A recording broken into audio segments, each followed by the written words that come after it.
안녕하세요. 법무법인 승평 이혼 전문 이세론 변호사입니다. 이혼 전문 변호사로서 많은 분들과 이혼 상담을 하다 보면요, 공통적으로 하시는 질문들이 있어요. 바로 이혼 소송 기간은 얼마나 걸릴까요? 라는 질문입니다. 아무래도 소송으로 이혼을 하려고 하시는 분들은 협의가 되지 않아서 오시는 분들이고요. 이혼 협의가 안 되시는 분들은 서로 사이가 나쁜 경우가 많은데요. 그래서일까요? 이혼을 하기로 마음을 먹었더라도 자녀 양육 때문에 또는 마땅히 살 곳을 구하기가 어려워서 이혼할 배우자와 같이 살고 있는 경우가 많습니다. 그러다 보면은 또 서로 다투게 되는 일들이 발생을 하죠. 그래서 이혼으로 소송까지 하시는 경우에는 서로 감정이 다 골물대로 골마서 상대방과 빨리 정리를 하고 싶어 하시기 때문에 이혼 소송도 최대한 단기간에 끝났으면 좋겠다 하시는 분들이 많으세요. 그래서 오늘은 이혼 소송이 어떻게 진행이 되고 어느 정도 시간이 걸리는지에 대해서 알아보려고 합니다. 이혼 소송은 짧게는 6개월 안에도 끝날 수 있지만 길게 간다면 2년 이상 소요될 수도 있습니다. 내가 소송으로 이혼을 하겠다 마음을 먹고 변호사 상담을 받은 다음에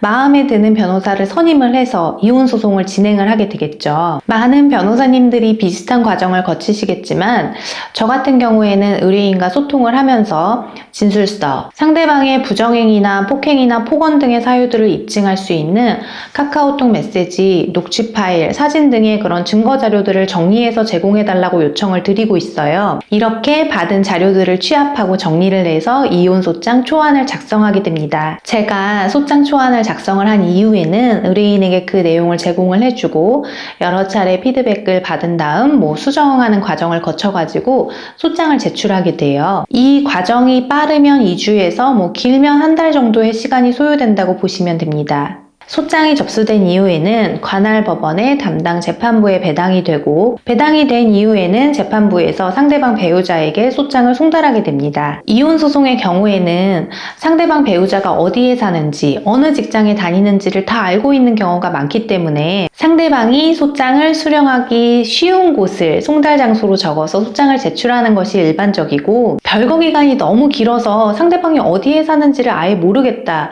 이러는 경우가 아니라면 소장이 며칠 만에 송달될 수도 있어요. 이렇게 상대방이 소장을 받고 나면 1개월 안에 법원에 답변서를 제출을 해야 합니다. 대개 소장을 송달받고 나서 상대방 배우자의 반응은 두 가지 정도로 나뉘게 되는데요. 사이가 좀 나빴지만 이혼 소송까지는 예상하고 있지 못했던 배우자의 경우에는 아니 무슨 이혼 소송이냐 협의로 이혼하자 라는 반응이 나오기도 하고요. 이혼 소송이 들어올 것을 딱 예상을 하고 있었던 배우자의 경우에는 소장을 송달을 받고 바로 변호사를 찾아간다든지 아니면 자신이 직접 답변서를 작성을 해서 제출을 하는 경우가 있습니다. 담당 재판부는 이 상대방 배우자 피고의 답변서를 받고 난 뒤에 한 달에서 2달 뒤로 변론기일을 잡게 됩니다.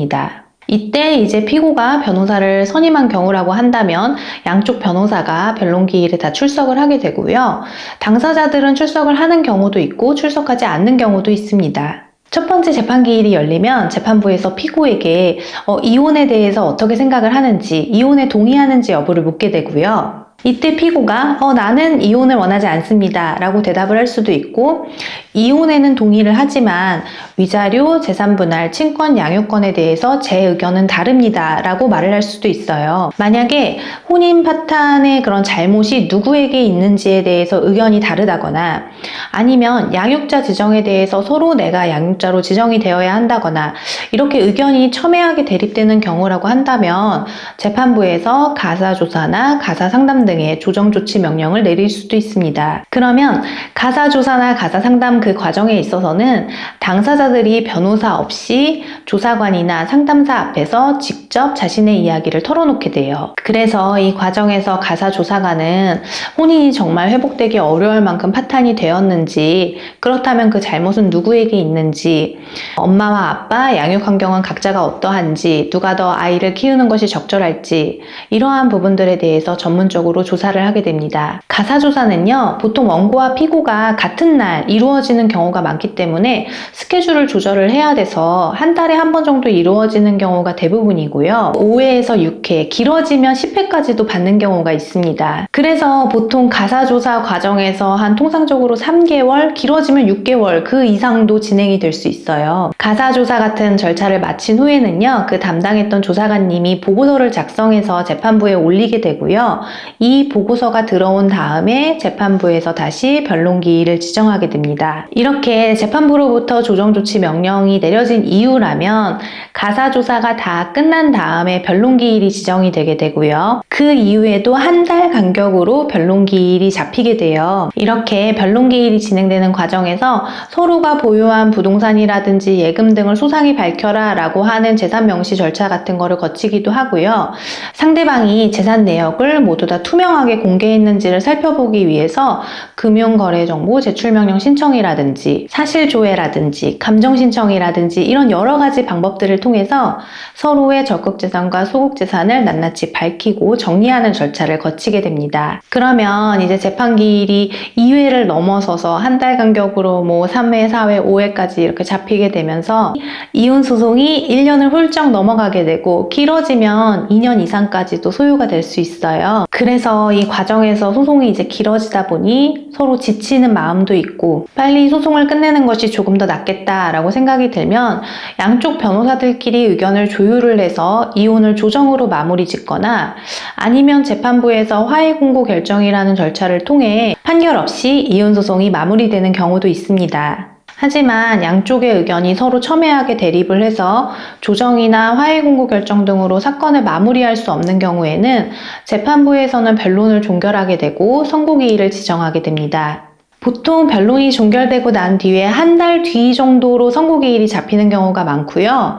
만약에 사건이 좀 너무 복잡하다 싶은 경우에는 한 2달 뒤 정도로 선고기일이 지정되기도 합니다. 이렇게 판결까지 선고가 되면 1심 이혼소송 절차는 마무리가 되는 것이고요. 1심 결과에 대해서 판결문을 송달을 받고 2주 안에 항소를 제기하게 되면 다시 항소심에서 이혼소송 절차가 진행이 됩니다. 만약에 1심 판결문을 변호사가 분석을 해본 결과 항소심에서 크게 사안이 뒤바뀔 것 같지 않다라고 하는 경우에는 항소심을 진행하지 않고 1심에서 이혼 사건이 확정되는 경우가 많습니다.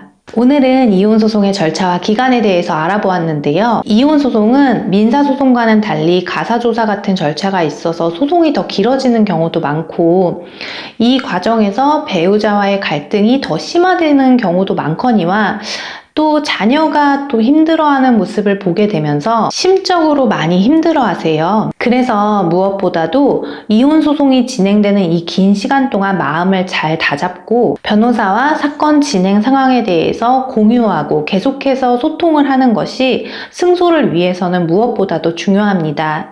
저도 이러한 점을 잘 알고 있기 때문에 특히나 이혼 소송을 하는 의뢰인분들에게는 조금 더 위로의 말씀을 드리고 적극적으로 소통을 하기 위해서 노력하고 있습니다. 오늘 영상은 여기까지고요.